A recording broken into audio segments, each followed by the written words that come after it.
Je vous le disais en titre, le procès aujourd'hui de l'incendiaire de la crèche Les Petits Chaperons Rouges à Tours, c'était il y a 1 mois et demi. L'homme de 41 ans, fragile psychologiquement, a refusé de répondre aux questions du tribunal. Son délit restera donc un mystère. Au contraire de sa condamnation, il écope de 22 mois de prison ferme. Sur place, le compte-rendu de Lucas Chopin.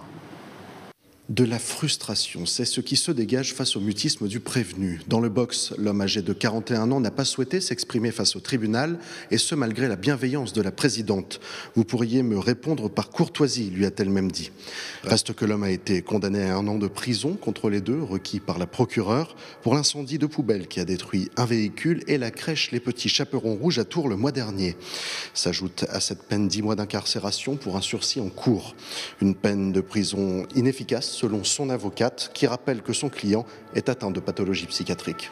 On peut voir au niveau de son casier judiciaire que, et elle l'a dit, même procureur, qu'il faisait des allers-retours entre détention-sortie, détention-sortie. Donc le seul constat qu'on peut faire, c'est qu'effectivement la détention ne fonctionne pas.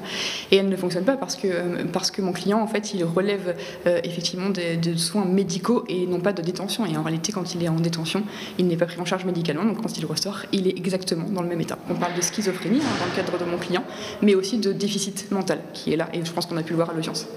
De son côté, la procureure a rappelé que le prévenu n'avait pas porté volontairement atteinte à la crèche, tout en expliquant que les actes ont des conséquences, et des conséquences lourdes même pour lui-même, qui devra verser plus de 8 000 € aux parties civiles.